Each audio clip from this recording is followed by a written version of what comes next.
Now, we're on the opening weekend of Straight Outta Compton. What would you like to see? And I don't mean dollar-wise, because I know we're going to do well coming in at number one. What do you want Straight Outta Compton weekend to look like? I mean, to be perfectly honest with you, from the beginning, our mantra was inspiration and to inspire.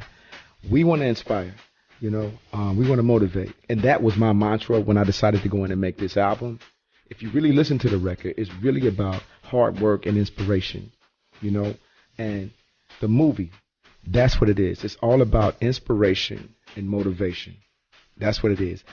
Some kids that came from Compton and just built this empire.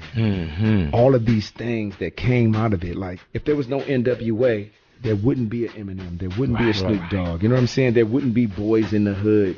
The movie. You know what I'm saying? So that's what I wanted people to take away from this thing. Now, just to be inspired. When you say inspiration also, man, we were talking about Straight Outta Compton as a movie. And we were thinking, okay, well, there's going to be a soundtrack. When we thinking soundtrack, I knew something was going on, though, Dre, because I follow Exhibit. I know, so I'm like, John Connor, I'm like, something's going down. But I didn't think it was Compton the way that you released it to us. I'm thinking that, okay, well, it's Straight Outta Compton, the movie. It's N.W.A, it's a story. I'm thinking it would have been not easier, but I think the world would have been cool with the best of N.W.A one song and give us Straight Outta Compton. Give us the Police. You know what I'm saying? Like, yeah, I get that. I think, it would have been good enough to do that. Right. It would have been good enough to just release the songs that are in the movie. You know what I mean?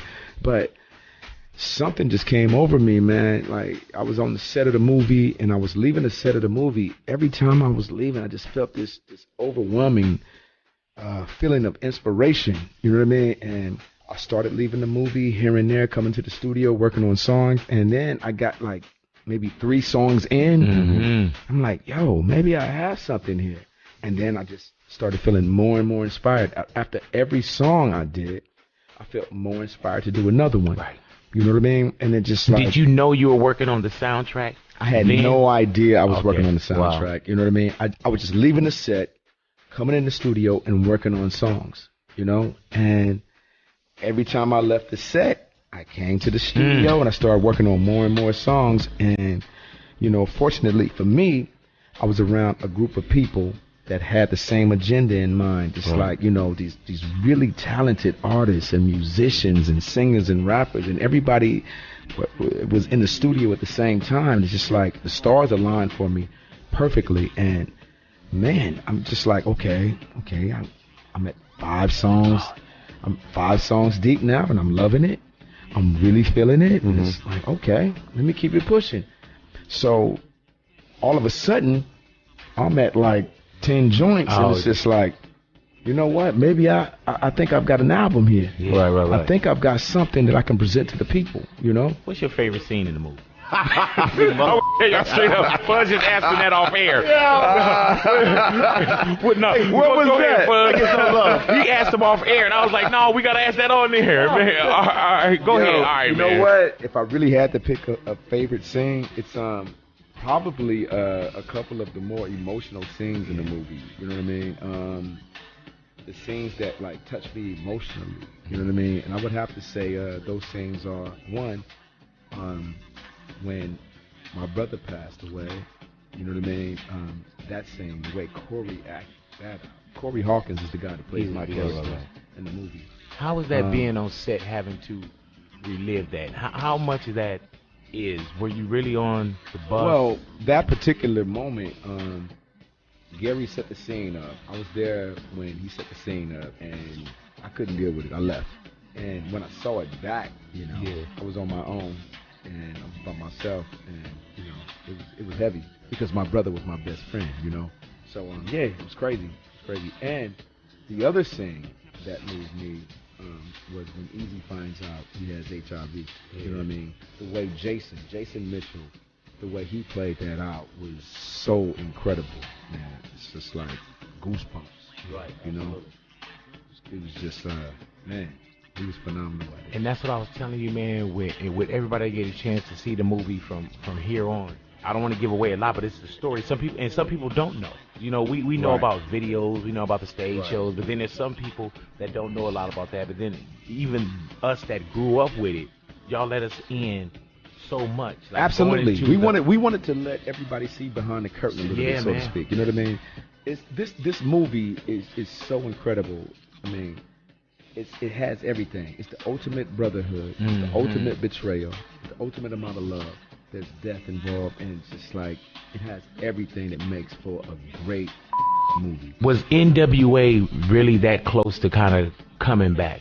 If we had another 6 months, another year, another 2 years, you know what? N.W.A was absolutely that close to coming back. You know, I had a conversation with Easy on the telephone before he passed away, and we talked about getting together, getting back in the studio, and doing a new N.W.A album.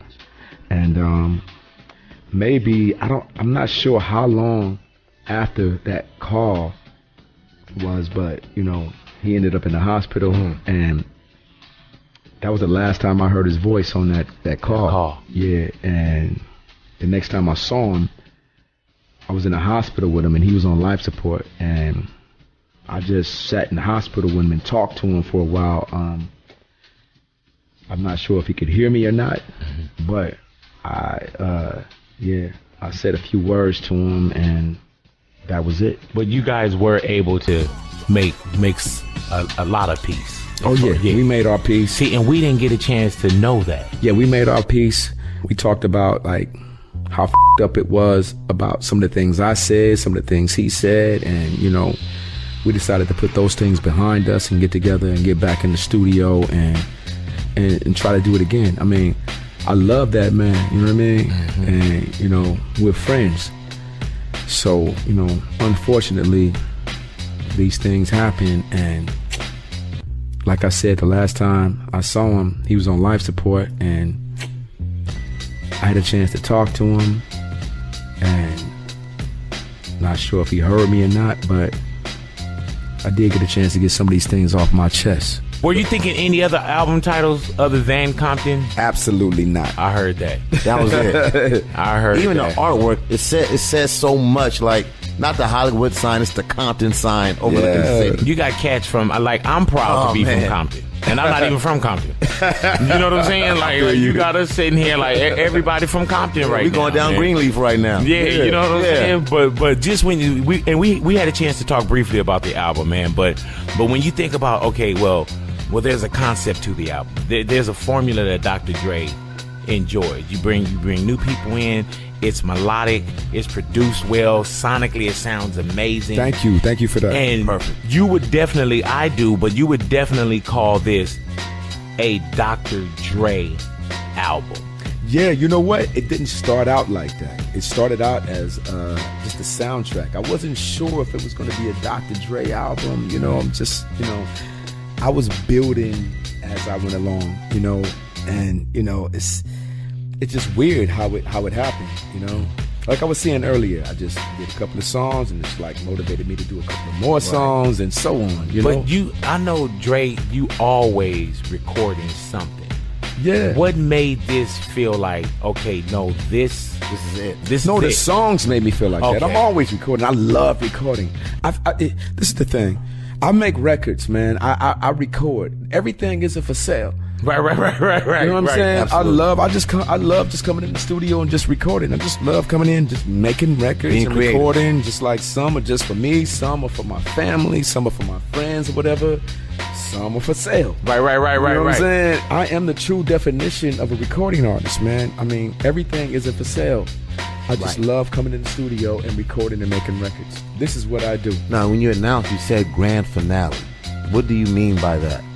Who knows? You know, I feel like this is my last record. This is the last time I'm going to be on the microphone, and you know, I'm always going to make records. But Dre, you know you sound great, brother. Thank you. You know what that's what I'm saying. What I love about this is that it sounds like Dre. Yeah, thank you. You know what I'm saying? Like, just when you hear you, like, man, that's mother Dre. When you hear the production, you're like, that's Dre. When you hear what it sounds like sonically, you're like, dude, like, that's Dre. I appreciate that, man. I put my body in it. You know what I mean? So, you know, who knows what's going to happen in the future? You know, I just feel like as far as being on the microphone and being an artist or whatever, I'm gonna leave the microphone alone for a while. I'm just gonna I'm gonna seek out new and different talented people and just produce. That's what I want to do. Okay, I don't believe you though. Because at one point, what are you talking about? At Big? one point, you said, "Give me one more platinum plaque of rap." You Come on, back. Big. Then you Stop got another playing, one. man. You know what I'm saying? but you know what it is, man. Whatever Dre gives us is always going to be the best work. You know what I'm saying? If we didn't get such and such, we got this. And if you step away and you produce music, it's going to be the best music. If you do decide, like, you know what, I want to jump on this record, it's going to be the best record. Yeah, I'm just going to try to do my best work, man. I'm always going to try to give the people everything that is me. I'm going to try to put my body in it. I'm going to try to make sure that I give my all to everything that I'm doing. That's what I wanted people to take away from this thing. Now, just to be inspired. When you say inspiration also, man, we were talking about Straight Outta Compton as a movie. And we were thinking, okay, well, there's going to be a soundtrack. When we think in soundtrack, I knew something was going on, though, Dre, because I follow Exhibit. I know, you know. We want to inspire, we want to motivate. And that was my mantra when I decided to go in and make this album. If you really listen to the record, it's really about hard work and inspiration, and the movie, that's what it is. It's all about inspiration and motivation. Now, we're on the opening weekend of Straight Outta Compton. What would you like to see? And I don't mean dollar-wise, because I know we're going to do well coming in at number one. What do you want Straight Outta Compton weekend to look like? I mean, to be perfectly honest with you, from the beginning, our mantra was inspiration and to inspire. That's what it is. Some kids that came from Compton and just built this empire. All of these things that came out of it. Like, if there was no N.W.A, there wouldn't be an Eminem. There wouldn't be a Snoop Dogg. You know what I'm saying? There wouldn't be Boys in the Hood. Yeah, the movie. You know what I'm saying? So, so I'm like, John Connor, I'm like, something's going down. But I didn't think it was Compton the way that you released it to us. I'm thinking that, okay, well, it's Straight Outta Compton, the movie. It's N.W.A, it's a story. I'm thinking it would have been not easier